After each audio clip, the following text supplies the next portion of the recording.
Perkenalkan, nama saya Irma Lestari Jabat dengan NIM P07539018093. Nah, pada kesempatan kali ini saya ingin menyampaikan dan mempresentasikan materi fitokimia yang dipelajari sebelumnya sebagai ujian praktikum fitokimia semester 4. Adapun 6 materi yang akan saya bahas adalah yang pertama, persiapan sampel, yang kedua, metode maserasi, yang ketiga, metode sokretasi, yang keempat, kristalisasi, yang kelima, rekristalisasi atau pemurnian, yang keenam, identifikasi senyawa.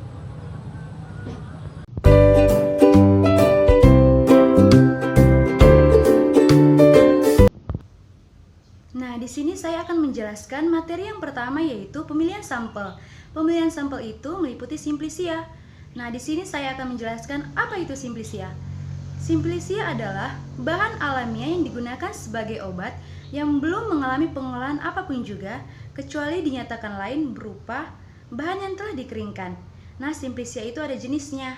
Yang pertama, simplisia nabati, yang kedua, simplisia hewani, dan yang ketiga, simplisia pelikan atau mineral. Nah, saya akan menjelaskan pada pemilihan sampel. Yang pertama, digunakan cabai merah pada tahap metode maserasi. Dan yang kedua, digunakan daun teh pada tahap sokretasi. Nanti saya akan menjelaskan prosesnya masing-masing. Baiklah, di sini kita akan membahas 3 jenis simplisia. Nah, yang pertama itu ada simplisia nabati. Simplisia nabati ini adalah simplisia yang berupa tanaman utuh, bagian tanaman, atau eksudat tanaman. Yang dimaksud dengan eksudat tanaman adalah isi sel yang secara spontan keluar dari tanaman atau dengan cara tertentu dipisahkan dari tanamannya. Yang kedua itu adalah simplisia hewani. Simplisia ini simplisia yang berupa hewan utuh, bagian hewan atau zat-zat yang dihasilkan oleh hewan dan belum berupa zat kimia murni. Dan yang ketiga itu adalah simplisia pelikan. Simplisia pelikan ini disebut juga simplisia mineral. Nah, simplisia pelikan ini adalah simplisia yang merupakan bahan pelikan atau mineral yang belum diolah atau telah diolah dengan cara sederhana dan belum berupa zat kimia murni. Untuk menjamin keseragaman senyawa aktif, keamanan maupun kegunaannya, maka simplisia harus memenuhi persyaratan minimal.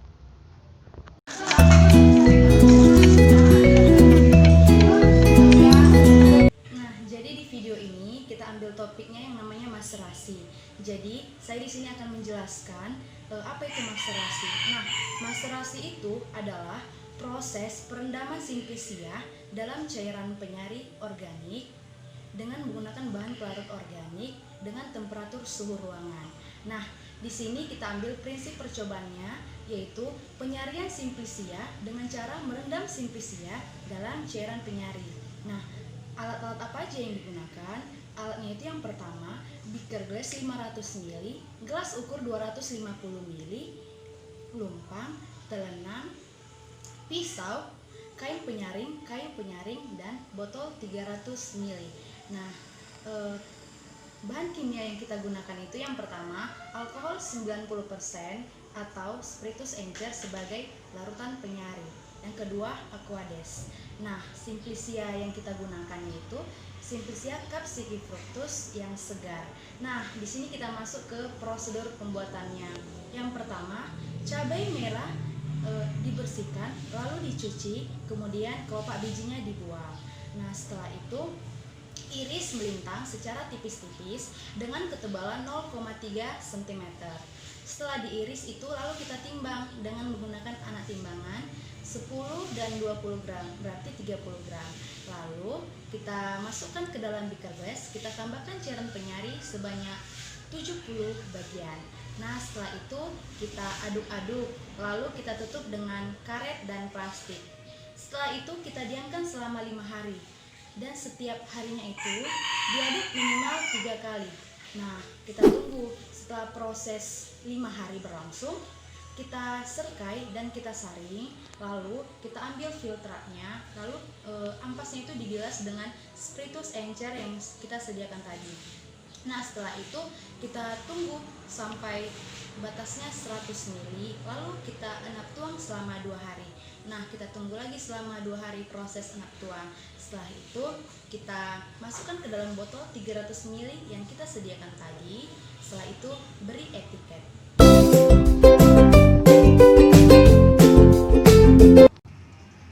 Nah, di sini kita akan melanjutkan teori sokletasi. Nah, yang pertama kita akan membahas ekstraksi berkesinambungan. Ekstraksi dengan cara pemanasan secara kontinu atau terus-menerus sehingga cairan yang berada pada alat soklet tidak berwarna lagi. Nah, alat-alat yang kita gunakan seperti pendingin bola, alat soklet, labu destilasi, dan alat pemanas. Nah, ini merupakan gambar dari sokletasi. Nah, di situ ada dibahas tempat pengeluaran uap air dan tempat penguapan air bagian dalam. Nah, seperti itulah alat soklet yang harus dipasang secara lengkap.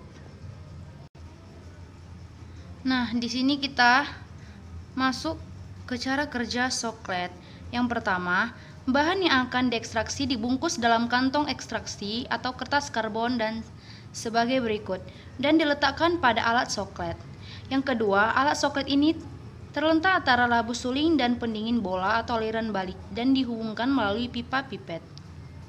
Ketiga, labu berisi bahan pelarut yang akan menguap dan mencapai ke dalam pendingin aliran baik melalui pipa pipet dan berkondensasi di dalamnya. Kemudian menetes kembali ke atas bahan yang berada pada alat soklet. Lalu mengekstraksi kembali bahan yang dibungkus dalam kantong. Yang keempat, larutan berkumpul di dalam wadah gelas dan setelah mencapai tinggi maksimal secara otomatis ditarik ke dalam labu.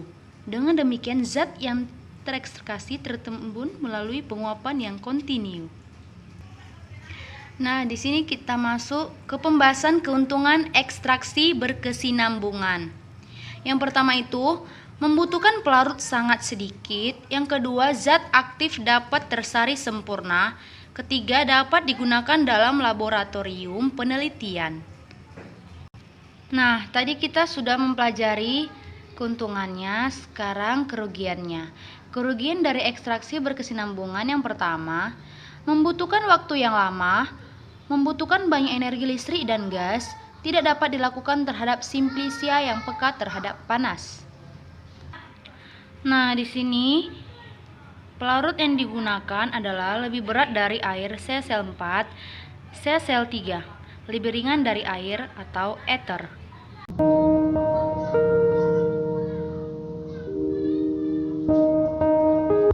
Nah, di video ini selanjutnya kita masuk ke teori kristalisasi.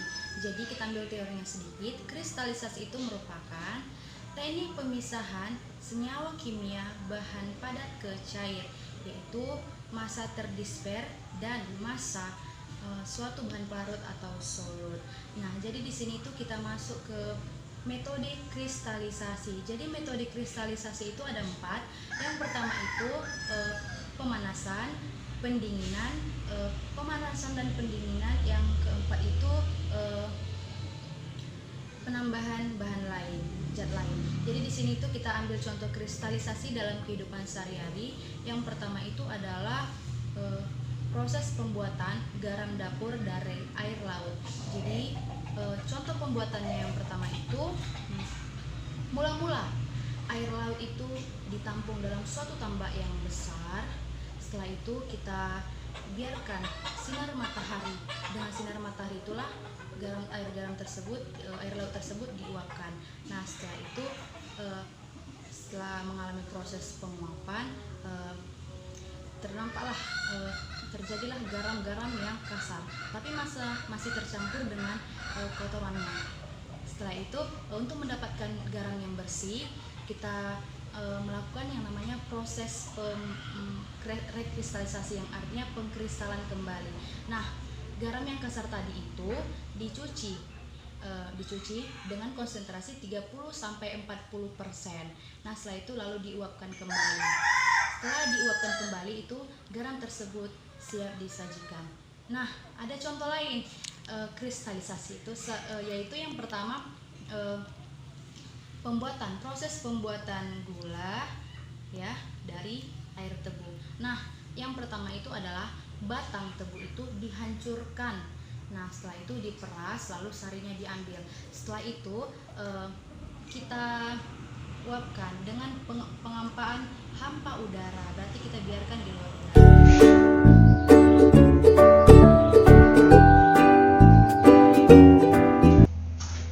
Baiklah, di sini kita masuk ke teknik permurnian kristalisasi.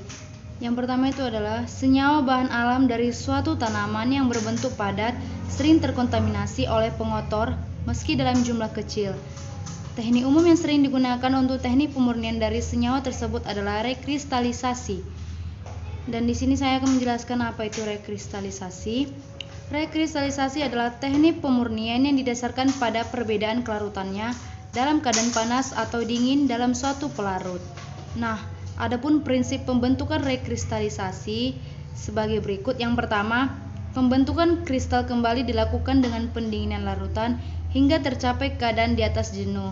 Yang kedua, rekristalisasi meliputi tahap awal yaitu melarutkan senyawa yang akan dimurnikan dalam sesedikit mungkin pelarut atau campuran pelarut dalam keadaan panas atau bahkan sampai suhu mendidih sehingga diperoleh larutan jernih. Yang ketiga, tahap selanjutnya adalah mendinginkan.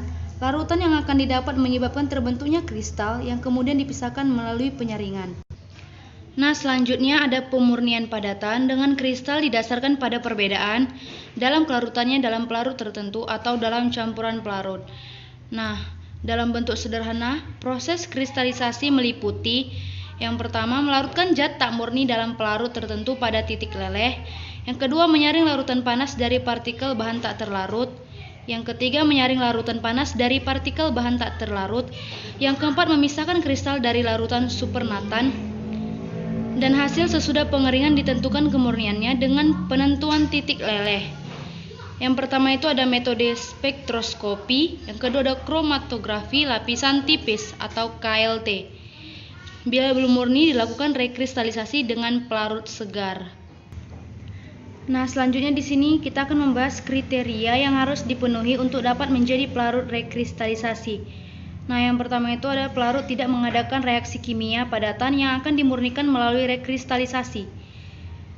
Selanjutnya, kelarutan padat harus tinggi dalam pelarut pada keadaan panas dan harus rendah pada keadaan dingin. Pengotor organik harus larut dalam pelarut dalam keadaan dingin sehingga pengotor akan tetap tinggal dalam larutan pada saat pembentukan kristal. Kemudian, pengotor anorganik tidak larut dalam pelarut meskipun dalam keadaan panas sehingga dapat dipisahkan dengan jalan menyaring larutan dalam keadaan panas. Nah, titik didih larutan harus lebih rendah dari titik didih padatan. Sebaiknya dipilih pelarut yang tidak toksik dan tidak mudah terbakar. Nah, di sini ada pelarut untuk rekristalisasi. Ada nama pelarutnya. Yang pertama ada air, titik didih 100 derajat Celcius. Sifatnya sedikit mudah terbakar, uap menyengat. Yang kedua, nama pelarut asam asetat dengan titik didih 118 derajat Celcius. Sifatnya mudah terbakar. Yang ketiga ada metanol dengan titik didih 65 derajat Celcius dengan sifat mudah terbakar. Yang keempat ada etanol dengan titik didih 78 derajat Celcius dengan sifat mudah terbakar. Yang kelima ada 2-propanol dengan titik didih 83 derajat Celcius dengan sifat mudah terbakar. Yang keenam ada aseton dengan titik didih 56 derajat Celcius dengan sifat mudah terbakar. Nah, di sini kita akan membahas hasil rekristalisasi yang akan memberikan hasil yang memuaskan, yaitu bila suatu kristal sangat larut dalam satu pelarut dan sangat tak larut dalam pelarut lain. Yang kedua, campuran pelarut atau pasangan pelarut bisa digunakan dengan hasil yang bagus. di mana pelarut tersebut bercampur dengan sempurna. Yang ketiga, rekristalisasi dengan pelarut campurannya mempunyai titik didih campuran yang dekat. Yang keempat, senyawa dilarutkan dalam pelarut yang sangat melarutkan dalam keadaan panas, di mana zat hanya larut sedikit harus ditambah sedikit sampai terjadi kejenuhan. Kejenuhan dihilangkan dengan penambahan pelarut pertama dan dibiarkan dingin pada temperatur kamar. Maka kristal akan terpisah. Nah, jadi itulah yang meliputi hasil rekristalisasi yang memberikan hasil yang memuaskan. Nah, selanjutnya kita akan membahas kualitas kristal yang sangat tergantung pada kecepatan proses pendinginan larutan. Jika pendinginan terlalu cepat, kristal akan kecil-kecil dan tidak murni. Jika pendinginan terlalu lambat, kristal terbentuk terlalu besar-besar dan dapat menjebak pengotor serta pelarut pada kisi-kisi kristal. Nah, di sini perlu diperhatikan saat pendinginan dengan penangas es harus dijaga agar suhu tidak lebih rendah dari titik beku. Nah, selanjutnya pembentukan kristal kembali akan terjadi bila suhu mulai menurun antara 15-30 menit. Bila kristal tak kunjung terbentuk, maka dilakukan cara dengan menggesek kuat-kuat dinding bejana di bawah permukaan larutan dengan pengaduk kaca. Selanjutnya, dengan memancing pembentukan kristal dengan menggunakan kristal murni, senyawa yang sama itu kristal dimasukkan dalam keadaan dingin. Dapat menggunakan dry ice. Diaduk kuat-kuat, dibiarkan 2-3 hari. Nah, di sini kita akan membahas rekristalisasi yang terdapat pada beberapa golongan senyawa. Yang pertama itu rekristalisasi kapsantin, yang kedua rekristalisasi stigmasterol, yang ketiga rekristalisasi hesperidin, yang keempat rekristalisasi kafein, yang kelima rekristalisasi Re.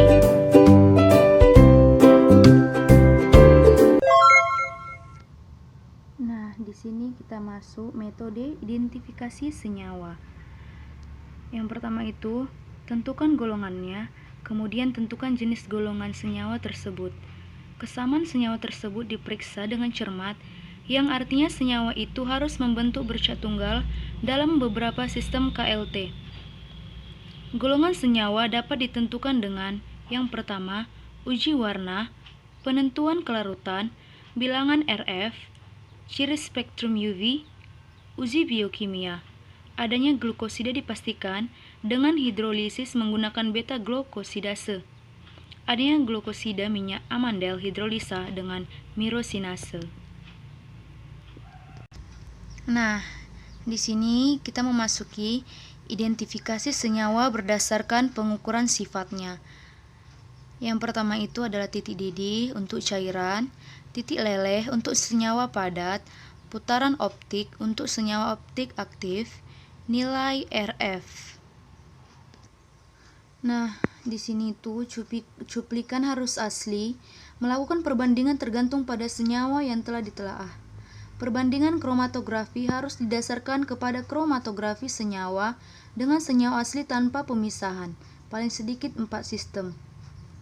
Nah, di sini kita akan membahas kriterianya.